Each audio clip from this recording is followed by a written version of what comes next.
വെളിപ്പാട് പുസ്തകം 22-ാം അധ്യായം 14-ാം വാക്യം.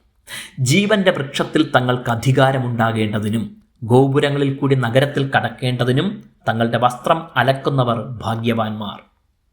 ബൈബിളിലെ അവസാനത്തെ ഭാഗ്യവർണ്ണനയാണ് നാം ഈ വിഷയത്തിൽ ഒടുവിലായി ചിന്തിക്കുന്നതും 59-ാമത്തേതുമായ വിഷയം.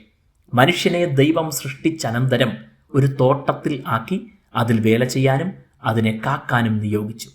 തോട്ടത്തിൻ്റെ നടുവിലെ നന്മതിന്മയുടെ വൃക്ഷഫലം തിന്നരുതെന്നുള്ള കൽപ്പന ലംഘിച്ചതിനാൽ തോട്ടത്തിൽ നിന്നവൻ പുറത്താക്കപ്പെട്ടു. അന്ന് ആ തോട്ടത്തിൽ ജീവവൃക്ഷവും അതിൻ്റെ ഫലവും കൂടെ അവന് നഷ്ടമായി. അത് എന്നേക്കും ജീവിച്ചിരിക്കാനുള്ള അവസരം കൂടെ ഇല്ലാതാക്കി. എന്നാൽ സാക്ഷാൽ ജീവനായ ക്രിസ്തുവിലൂടെ ഇവയെല്ലാം അവന് തിരികെ പ്രാപിക്കാനുള്ള സുവർണാവസരം ദൈവം ഒരുക്കി. ഈ ഭാഗ്യവർണ്ണനയിൽ കാണുന്നത് പോലെ ജീവവൃക്ഷത്തിൽ ക്രിസ്തു മുഖാന്തരം അവകാശം ലഭിക്കുന്നു. അതിന് വസ്ത്രം അലക്കണമെന്നാണ് ഈ വാക്യം പറയുന്നത്. ഇവിടെ ഉപയോഗിച്ചിട്ടുള്ള പുരാതന ഗ്രീക്ക് ഭാഷയിൽ നിന്ന് പകർത്തി എഴുതിയപ്പോൾ ഉണ്ടായ ഒരു ചെറിയ പിശകുണ്ടെന്ന് ചിലർ ചൂണ്ടിക്കാണിക്കുന്നു. അത് കൽപ്പന അനുസരിക്കുന്നവർ എന്നാണ്. എന്നാൽ രണ്ടിലേത് വിധത്തിൽ ചിന്തിച്ചാലും അടിസ്ഥാന ആശയത്തിന് മാറ്റമൊന്നും വരുന്നില്ല. ദൈവകൽപ്പന അനുസരിക്കുന്നവർക്കാണ് ജീവവൃക്ഷഫലം ലഭിക്കുന്നത്. കൽപ്പന ലംഘിച്ചതാണല്ലോ ആദ്യ മനുഷ്യന് അത് നഷ്ടപ്പെടാൻ കാരണം.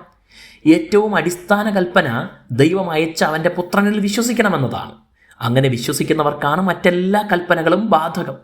അങ്ങനെ വിശ്വസിക്കുന്നവരുടെ ജീവിത വസ്ത്രം കുഞ്ഞാടിൻ്റെ രക്തത്താൽ കഴുകി ശുദ്ധീകരിക്കപ്പെടും.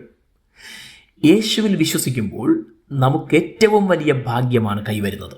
അത് സകല സ്വർഗീയ അനുഗ്രഹങ്ങൾക്കും നാം അവകാശികളാകുന്നു എന്നതാണ്. നിത്യമരണം നീങ്ങി നിത്യജീവന്റെ അവകാശമാണ് ഏറ്റവും വലിയ ഭാഗ്യം. സർവ്വലോകവും നേടിയാലും ആത്മാവിനെ നഷ്ടമാക്കിയാൽ എന്ത് ഗുണം? ആകയാൽ ക്രിസ്തുവിനെ കൈക്കൊണ്ട് ദൈവമക്കളാകാൻ ലഭിച്ച അവസരം നഷ്ടപ്പെടുത്താതെ ഉപയോഗിക്കുക. ദൈവം നിങ്ങളെ അനുഗ്രഹിക്കട്ടെ.